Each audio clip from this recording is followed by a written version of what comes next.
পোস্টটি দুর্ঘটনার আগের দিনই রোববার অ্যানোনিমাস মেইন পেজ নামের একটি ভেরিফাইড পেজ থেকে করা হয়। পোস্টে বলা হয় একটি স্কুল ভবন ধসে পড়তে যাচ্ছে, যার ফলে বহু শিশু প্রাণ হারাবে। আমরা এক ভয়াবহ বিপর্যয় এগিয়ে আসতে দেখছি। থিওরিগুলো ভাসছে সোশ্যাল মিডিয়ামে হ্যাকারদের মাধ্যমে যে এরকম একটি ঘটনা ঘটবে তার দিন দুয়েক আগেই সোশ্যাল মিডিয়ামে তা জানান দেওয়া হয়েছিল। এখন কোইন্সিডেন্টালি ঠিক সেই রকম ঘটনাই হয়তো ঘটেছে, আবার কেউ কেউ আরো ওয়াইল্ড। আসসালামু আলাইকুম প্রিয় দর্শক, আজকে গুরুত্বপূর্ণ ভিডিও ফুটেজে আপনাকে স্বাগত। আপনারা সকলেই জানেন বিমান দুর্ঘটনা হয়েছে। সেই বিমান দুর্ঘটনায় 20 জনের মতো ছাত্র প্রাণ হারিয়েছে, আরও অনেকেই আহত হয়েছে। কিন্তু এই বিমান ধ্বংস হওয়ার 2 দিন আগে থেকেই নাকি অনেক দুর্বৃত্তরা তারা জানতো যে এই ঘটনাটি ঘটবে। হ্যাঁ প্রিয় দর্শক, এরকম কিছু ফেসবুক পোস্ট ভাইরাল হয়েছে। এই ভাইরাল হওয়া নিয়ে একজন আলোচক তাদেরকে নিয়ে খুবই গুরুত্বপূর্ণ আলোচনা করেছেন। আপনার তার আলোচনা শুনলে বিস্তারিত বুঝতে পারবেন। তাই চলুন আমরা তার আলোচনা শুনে আসি। ঘটনার আগের দিনই রোববার অ্যানোনিমাস মেইন পেজ নামের একটি ভেরিফাইড পেজ থেকে করা হয়। পোস্টে বলা হয় একটি স্কুল ভবন ধসে পড়তে যাচ্ছে, যার ফলে বহু শিশু প্রাণ হারাবে। আমরা এক ভয়াবহ বিপর্যয় এগিয়ে আসতে দেখছি।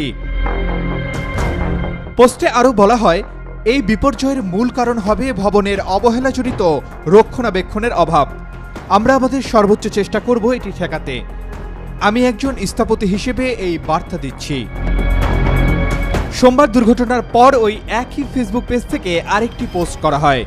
এতে বাংলাদেশের বিমান দুর্ঘটনার ভিডিও শেয়ার করে বলা হয়, আমরা সবসময় আগেভাগেই সতর্কবার্তা পাঠাই, কিন্তু দুর্ভাগ্যজনকভাবে সেগুলো গুরুত্ব পায় না। এটি অত্যন্ত লজ্জাজনক।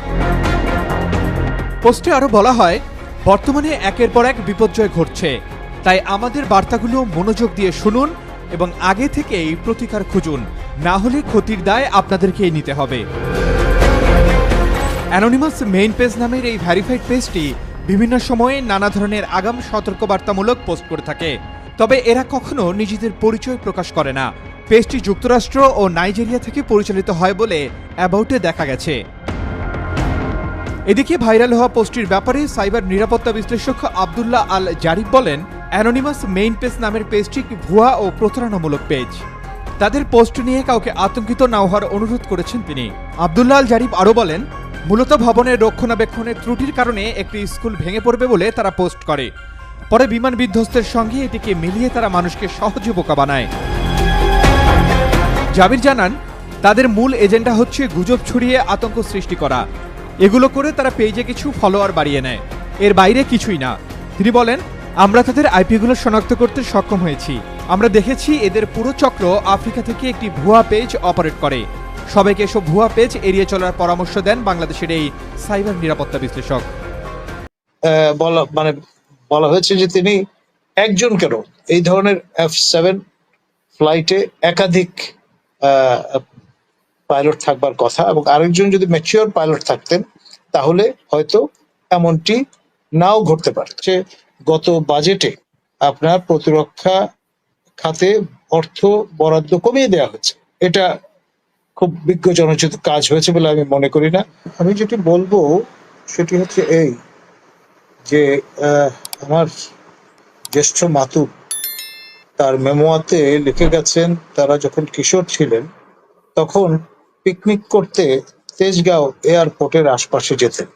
তখন ঢাকা শহরের বাইরে ছিল তেজগাঁও এয়ারপোর্ট, এবং কুর্মিটোলা এয়ারপোর্টও কিন্তু ঢাকার বাইরে ছিল যখন এগুলো স্থাপন করা হয়।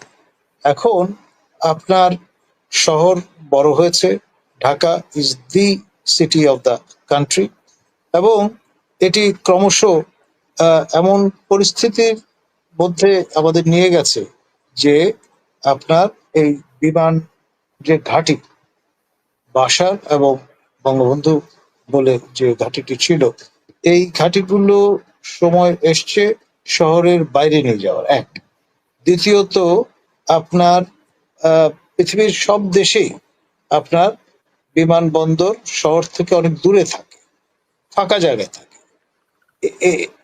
এটি এখন সময়ের দাবি। এক, আমরা যদি এটার পার্মানেন্ট সলিউশন চাই, কারণ ভবিষ্যতে আবার এরকম ঘটনা ঘটতে পারে। আর আপনার যে কনস্পিরেসি থিওরি গুলো ভাসছে সোশ্যাল মিডিয়ামে হ্যাকারদের মাধ্যমে যে এরকম একটি ঘটনা ঘটবে তার দিন দুয়েক আগেই সোশ্যাল মিডিয়ামে তা জানান দেওয়া হয়েছিল। এখন কোইন্সিডেন্টালি ঠিক সেই রকম ঘটনাই হয়তো ঘটেছে, আবার কেউ কেউ আরো ওয়াইল্ড ইমাজিনেশনে চলে গেছে। মানে আমি জাস্ট বলছি কথাগুলো এই জন্য যে এই বিষয়গুলো সরস আলোচনার খোরাক হচ্ছে, সেই জন্য। আমি জানি যে এটি দুর্ঘটনা, তারপরেও বিষয়গুলো যেহেতু আপনার পাবলিক ডোমেইনে এসছে, সেই কারণেই বলা যে মানে এমনও কথা মানে ওয়াইল্ড স্পেকুলেশন করা হয়েছে যে সংশ্লিষ্ট বৈমানিক যিনি তার জীবন দিয়ে শিশুদের রক্ষার চেষ্টা করেছেন, তাকে বলা হয়েছে যে তিনি একজন কেন, এই ধরনের F7 ফ্লাইটে একাধিক পাইলট থাকবার কথা, এবং আরেকজন যদি ম্যাচিওর পাইলট থাকতেন তাহলে হয়তো এমনটি নাও ঘটতে পারত। এক, দুই, তৃতীয়ত আপনার যেহেতু ঘনবসতিপূর্ণ এলাকা, শহর, সেই কারণে শুধুমাত্র এই স্কুল গ্রাউন্ড গুলোতেই কিন্তু ফাঁকা মাঠ পাওয়া যায়। সম্ভবত তিনি চেষ্টা করছিলেন একটা আপনার ক্র্যাশ ল্যান্ডিং এরকম ফাঁকা জায়গায় করতে, এবং দুর্ঘটনা তো দুর্ঘটনাই, এবং এমন ভাবে ঘটনাটা ঘটেছে, তীব্র তাপ তৈরি হয়েছে, তার মধ্যে যেই পরিমাণ ক্ষয়ক্ষতিটা হয়েছে মূলত এই তাপের কারণে, বিস্ফোরণের কারণে, স্মোকের কারণে।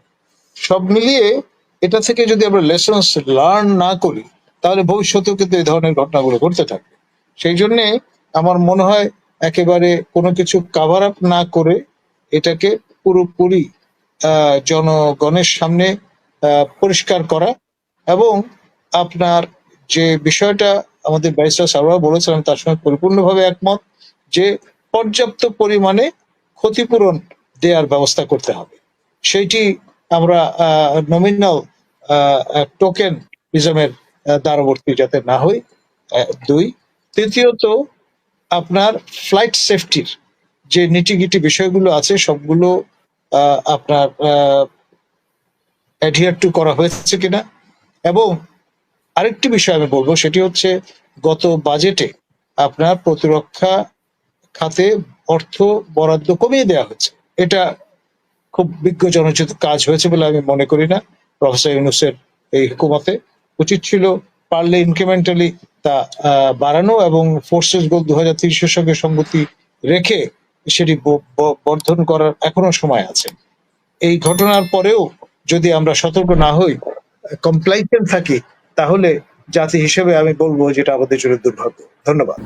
প্রিয় দর্শক, আপনারা তার আলোচনাটি শুনেছেন, তার আলোচনাটি নিয়ে আপনার কি মতামত অবশ্যই কমেন্ট বক্সে জানাবেন।